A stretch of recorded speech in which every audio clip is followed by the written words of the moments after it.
ម៉ូតូសាសនាខុសទៀតហើយអត់ស្លាកលេខទៀតដោះស្លាកលេខទៅក្រោមកោបបាទដេកនៅផ្ទះមិនស្រណឹកមិនសុខដោះស្លាកលេខបរហោះម៉ូតូបងប្អូនបានឃើញចាត់ស្ដែងហើយសមត្ថកិច្ចធ្វើការបង្ក្រាបនៅក្រុងភ្នំទំនើងតែងតែធ្វើការបង្ហោះម៉ូតូនិងមានការដោះស្លាកលេខទុកក្រោមកែបស្លាកលេខមានត្រឹមត្រូវមិនពាក់នៅលើម៉ូតូបែរជាដោះក្រោមកែបហើយសមត្ថកិច្ចក៏មានការសង្ស័យធ្វើការបដិញ្ញគាត់បានជាច្រើនអ្នកនឹងម៉ូតូនិចចំនួន2គ្រឿងដែលមានការដោះស្លាកលេខទុកក្រោមកែបហើយណាស្លាកលេខទៅអាបងហាបងដោះស្លាកលេខចេញខ្ញុំមកឈ្មោះលេខខ្ញុំមកពីអត់ពីមក3មកពីមូលហេតុបានណាស្លាកលេខចេញម៉ូតូមានស្លាកលេខខ្ញុំឈូស្លាកលេខឈូ2គ្រឿងហ្នឹងអត់ហ្នឹង2គ្រឿងអត់ហ្នឹងនេះណៃមែនពេលដែលយើងជីដាក់ស្លាកលេខត្រឹមត្រូវជាអត់កើតមែនឬមិនមកចូលជីដាក់តមិនយកទៅដាក់វិញហ៎តែជីទៅស្ទីលតែដោះស្លាកលេខដាក់កែម៉ូតូអញ្ចឹងណាបាទប្រងព្រាមកទៅអូនបាទគាត់ម៉ូតូដោះស្លាកលេខសមាជិកនៃអធិការដ្ឋាននគរបាលខណ្ឌតាមស្រុកធ្វើការបង្ក្រាបនៅក្រុមក្មេងទំនើងហើយម៉ូតូពួកបងប្អូនប្រុស2គ្រឿងនេះគឺដោះស្លាកលេខទុកក្រោមកែបទាំងពីរបងប្អូនប្រិយមិត្តទស្សជនបាទឥឡូវគឺកម្លាំងសមាជិកនៃអធិការដ្ឋាននគរបាលខណ្ឌតាមស្រុកធ្វើការគាត់បានជាច្រើនអ្នកបងប្អូនប្រិយមិត្តទស្សជនយើងសមាជិកគាត់ធ្វើការយកទៅហើយ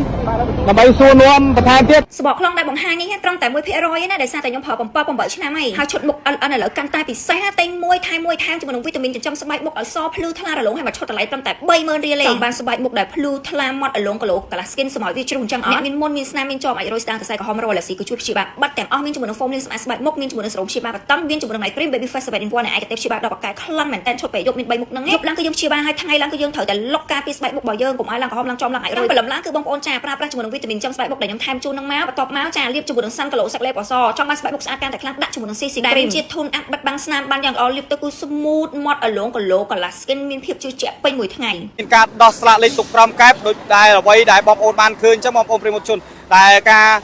រប្រតិបត្តិការបង្ក្រាបនេះគឺសមាជិកនៃអធិការដ្ឋាននគរបាលខណ្ឌសែនសុខធ្វើការដេញបង្ក្រាបនៅវេលាយប់រំលងអាទិត្យឈានចូលថ្ងៃទី10ខែឧសភាឆ្នាំ2026នេះផងដែរដែលធ្វើការដេញបង្ក្រាបតាមបណ្ដោយផ្លូវហាណូយធ្វើការឃាត់បានយុវជនច្រើនអ្នកម៉ូតូដែលអត់ស្លាកលេខចំនួន2គ្រឿងបងប្អូនប្រិយមិត្តជនដែលឥឡូវនេះកម្លាំងសមាជិកកំពុងធ្វើការយកទៅសួរនាំបន្ថែមនៅអធិការដ្ឋាននគរបាលខណ្ឌសែនសុខបងប្អូនបាទហើយណាស្លាកលេខទៅអាបងហាបងដោះស្លាកលេខចេញខ្ញុំមកឈ្មោះលេខខ្ញុំមកពីអត់ពីមក3មកពីមូលហេតុបានណាស្លាកលេខចេញម៉ូតូមានស្លាកលេខខ្ញុំឈូស្លាកលេខឈូ2គ្រឿងហ្នឹងអត់ហ្នឹង2គ្រឿងអត់ហ្នឹងនេះណៃមែនពេលដែលយើងជីដាក់ស្លាកលេខត្រឹមត្រូវជាអត់កើតមែនឬមិនមកចូលជីដាក់តមិនយកទៅដាក់វិញហ៎តែជីទៅស្ទីលតែដោះស្លាកលេខដាក់កែម៉ូតូអញ្ចឹងណាបាទប្រងព្រាមកទៅអូនបាទគាត់ម៉ូតូដោះស្លាកលេខសមាជិកនៃអធិការដ្ឋាននគរបាលខណ្ឌតាមស្រុកធ្វើការបង្ក្រាបនៅក្រុមក្មេងទំនើងហើយម៉ូតូពួកបងប្អូនប្រុស2គ្រឿងនេះគឺដោះស្លាកលេខទុកក្រោមកែបទាំងពីរបងប្អូនប្រិយមិត្តទស្សជនបាទឥឡូវគឺកម្លាំងសមាជិកនៃអធិការដ្ឋាននគរបាលខណ្ឌតាមស្រុកធ្វើការគាត់បានជាច្រើនអ្នកបងប្អូនប្រិយមិត្តទស្សជនយើងដែលបងប្អូនបានឃើញហើយគឺជាម៉ូតូអត់ស្លាកលេខបាទអត់ស្លាកលេខនឹងក្រោមកែបអត់ដោះស្លាកលេខចោលអត់ដឹងថាពាក់ព័ន្ធជាមួយករណីទេបានគាត់ធ្វើការដោះស្លាកលេខទុកអញ្ចឹងម៉ូតូធម្មតាគឺជាមានស្លាកលេខហើយដល់ពេលសួរគាត់គាត់ថាឈូអត់យកទៅកាត់យកទៅអីបងប្អូនស្លាកលេខនៅក្នុងកែបអត់ចាប់នៅម៉ូតូអត់ចាប់នៅម៉ូតូដាក់នៅកែបនេះបាទប្រិមត្តជនយកទៅបងប្អូនប្រិមត្តជនស្មាត់ទឹកធ្វើការយកទៅហើយបាទនេះម៉ូតូម៉ូតូសាសនាខុសទៀតហើយអត់ស្លាកលេខទៀតដោះស្លាកលេខទុកក្រោមកែបបាទឥឡូវយកទៅបងប្អូនបាទដេកនៅផ្ទះមិនសំណុកទេតែងតែធ្វើឲ្យម្ដាយឪពុកពិបាកចិត្តបាទ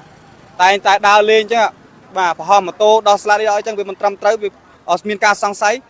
ទើបសមាជិកធ្វើការឃាត់ហើយក្នុងករណីខាងលើនេះយើងមិនទាន់ដឹងថាក្រុមយុវជនខាងលើហ្នឹងដែលគាត់ដោះស្លាកលេខម៉ូតូទុកក្រោមកែបនេះក្នុងគោលបំណងអ្វីនោះទេសមាជិកកំពុងធ្វើការយកទៅសួរនាំនិងស្រាវជ្រាវបន្ថែមទៀតមូលហេតុអីបានគាត់ធ្វើការដោះស្លាកលេខទុកក្រោមកែបម៉ូតូដែលខ្ញុំសួរបាញ់មិញគាត់ថាស្លាកលេខរបស់គាត់ហ្នឹងគឺ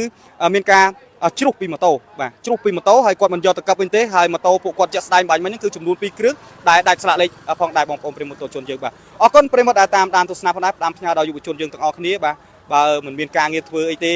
េដេកនៅផ្ទះទៅដើរលេងល្មមបានហើយកុំឲ្យម្ដាយឪពុកពិបាកចិត្តកាលណាដែលឃើញសមាជិកខាត់ខ្លួនអញ្ចឹងបាទម្ដាយឪពុកតែងតែមានការព្រួយបារម្ភពុនពេកក្រៃហើយបងប្អូនប្រិមត្តជនអញ្ចឹងផ្ដាំផ្ញើដល់យុវជនទាំងអស់គ្នាកុំព្យាយាមបង្កើតបងតូចបងធំបាទបង្កើតក្រុមក្មេងទំនើងជាក្រុមវាអាចបង្កទៅជាអនាធិបតេយ្យនៅក្នុងសង្គមតាមដងផ្លូវនិងធ្វើឲ្យឪពុកម្ដាយនិងគ្រួសារពិបាកចិត្តផងដែរអរគុណប្រិមត្តតាមដានទស្សនា